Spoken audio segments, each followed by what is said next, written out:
그러면 외국 보육 사상의 주요 내용 먼저 살펴보겠습니다. 우선 이 내용을 하기 전에요. 앞에 목표에서도 나왔지만 우리가 왜 보육 사상을 보육을 하는데 필요한가라고 하는 걸 좀 생각하고 넘어가야 될 것 같습니다. 자, 우리가 앞에서 보육의 질을 이야기하면서 교사의 질이 되게 중요하다라고 했었죠. 교사가 얼마나 많은 걸 알고 있고 얼마나 제대로 알고 이해하고 있고 또 어떤 생각을 갖고 있냐는 영유아를 보육하는데 굉장히 많은 영향을 미칩니다. 교사가 올바른 생각과 또 가치 있는 철학과 신념을 가지고 있을 때 보육은 잘 또는 질적으로 일어날 수 있는 거죠.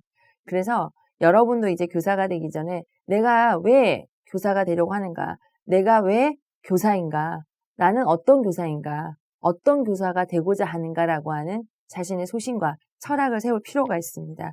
자, 이와 같은 보육 사상, 또 여러 철학자들, 또 심리학자들이 이야기하고 있는 여러 사상들을 공부하면서 내 개인적으로 나는 교사로서 이러한 신념과 철학을 가져야 되겠구나라는 거를 결심할 수 있는 그런 시간이 되셨으면 좋겠습니다.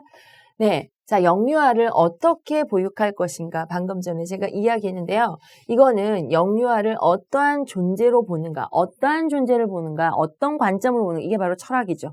심리학이죠. 따라서 달라질 수 있다는 거예요. 자, 영유아가 성인과는 다릅니다. 개별적 존재라고 보는지 또는 성인의 축소판이라고 보는지 고대에는 이렇게 많이 봤었죠. 영유아를 보육하는 방법과 내용은 많이 달라집니다.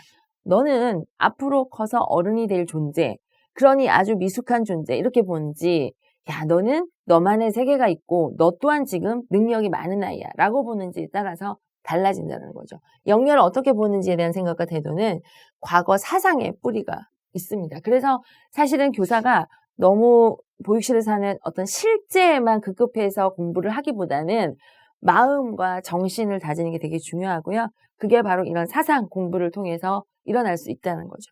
과거 외국의 보육 사상이 어떻게 변화하여 왔는지를 살펴보는 것이 굉장히 중요하고요. 지금부터 이제 이런 걸 보시면서 맞아.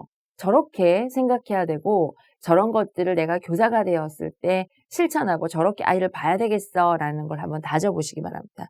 영유아 보육과 교육에 대한 관심은 아주 오래전부터 그 시작을 찾을 수가 있습니다. 플라톤, 아리스토텔레스부터 찾을 수 있어요. 예전에 선생님들이 예전에 공부할 때 아리스토텔레스, 플라톤 들어보신 적 있죠? 자, 영유아의 욕구 및 성격을 형성하는 데는 적절한 교육이 필요하다는 걸 그 옛날부터 강조했습니다.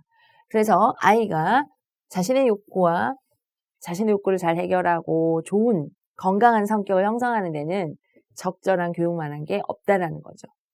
자, 인간의 발달을 불완전한 영유아에서 이상적인 성인으로 발전하는 것으로 보았고 바람직한 성인기를 준비하는 시기다. 약간 이거는 성인의 축소판이다라고 보는 개념이 강하죠. 영유아기는 그래서 그런 목적을 가지고 교육을 해야 된다라고 보는 거죠. 그래서 인간의 발달을 영유아는 불완전하다라고 보였어요. 그리고 성인이 된다는 거는 이상적이고 완성되고 온전한 성인으로 되는 거죠. 그런 과정에서 영유아는 아주 미숙하다. 그러면 나중에 온전한 성인이 되기 위해서 영유아를 어떻게 교육할 것인가 이런 데 관심이 많았습니다. 어쨌든 중요한 거는 플라톤과 아리스토텔레스 때부터 벌써 영유아기 교육을 강조하고 있다는 거죠. 자, 그러면서 중세로 오게 됩니다. 중세는 여러분들 그 역사 공부할 때 중세 생각나시나요? 인간에 대해서 원죄 의식에 대해 굉장히 관심을 갖고 있어서요. 종교적이죠. 네, 영유아를 본질적으로 나쁘다라고 봤고요. 처벌받아야 되는 존재로 보고 있어요. 그래서 영유아를 성인의 축소판으로 여겨서 성인과 같은 행동을 하고요. 만약에 성인과 같은 행동을 가르쳤는데 제대로 하지 못하면 꾸짖고 야단치고 벌 주고 하는 그런 존재로 본 거죠. 영유아를 이상적으로 양육하는 데 관심을 가지기보다 가족의 노동력을 더하는 소유물 정도로 생각했습니다. 그래서 이 노동력의 가치를 더해줄 수 있는 아이는 인정받고요. 이런 것들을 제대로 빨리 갖추지 못하는 아이들은 많이 이제 소외가 되거나 배제되거나 그랬었죠. 아이를 보는 관점이 성인의 축소판이었기 때문이다라는 겁니다.